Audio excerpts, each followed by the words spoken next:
गांव में लल्लू जलेबी वाला रहता था। लल्लू जलेबी बनाता और बेचता। सुबह से शाम लल्लू की दुकान पर जलेबी खाने वालों की लाइन लगी रहती। यहाँ तक कि उसकी जलेबी खाने दूर गांव से लोग आते। अरे भाई, इस लल्लू के हाथ में तो जादू है। क्या जलेबी बनाता है ये। वाह, मजा ही आ गया। सही कहा सोनू भाई। लल्लू भैया, मुझे जरा 50 रुपए की जलेबी दे दो, घर ले जाऊंगा। घर वालों को भी आज खुश कर दूं। तो इस प्रकार लोगों को लल्लू की जलेबी बहुत अच्छी लगती। लल्लू अपनी प्रसिद्धि से जिंदगी में बहुत खुश था। एक दिन एक आदमी लल्लू की दुकान पर जलेबी खा रहा था। उसे जलेबी बहुत स्वादिष्ट लगी। उसने लल्लू से कहा, लल्लू भाई, तुम्हारी ये जलेबी तो बहुत स्वादिष्ट है। एक प्लेट और लगा दो। जलेबी तो उस आदमी को पसंद आ ही गई थी। खाते खाते उसने लल्लू से कहा, भाई मजा आ गया। ऐसा लग रहा है मानो किसी ने अमृत रस भर दिया हो इस जलेबी में। धन्यवाद भाई साहब। अब तो बस इसी काम की आदत हो गई। जलेबी बनाओ और खिलाओ। वैसे अगर जलेबी के साथ बढ़िया मलाईदार रबड़ी भी होती तो मजा आ जाता। आपकी बात ठीक है, पर मुझे सिर्फ जलेबी बनानी आती है। वैसे भी जलेबी बनाने में सारा दिन बीत जाता है, तो रबड़ी कैसे बनाऊं? अरे लल्लू भाई, क्या बात करते हो। उसके लिए हलवाई रख लो। एक बहुत ही बढ़िया रबड़ी बनाने वाले हलवाई को जानता हूँ। कहो तो कल ही उसे ले आता हूँ। विश्वास करो, दुकान और भी अधिक प्रसिद्ध हो जाएगी।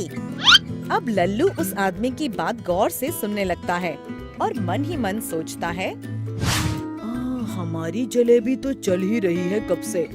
कुछ पैसे तो हम जमा कर ही चुके हैं। अब जरा काम को बढ़ाया जाए। अरे बाबू, हम तैयार हैं। चलो फिर ठीक है लल्लू भाई, कल सुबह मिलो। अगली सुबह वो आदमी रबड़ी बनाने वाले हलवाई को लल्लू से मिलवाता है और काम भी शुरू हो जाता है। अब लल्लू की दुकान पर जलेबी और रबड़ी का बोर्ड लग जाता है। ग्राहक दोनों का स्वाद लेने लगते हैं।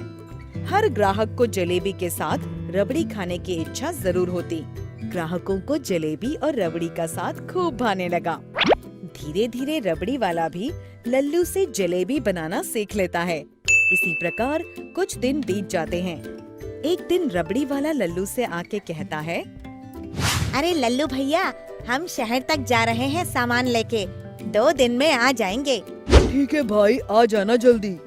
अगली सुबह लल्लू की दुकान पर ग्राहकों की भीड़ लग जाती है। जरा रबड़ी जलेबी लगा दो 1 प्लेट। अभी तो सिर्फ जलेबी है भाई, जलेबी खाओ। पर लल्लू भैया, जलेबी के साथ मलाईदार रबड़ी का मजा ही अलग है। बिना रबड़ी के जलेबी का स्वाद नहीं आता।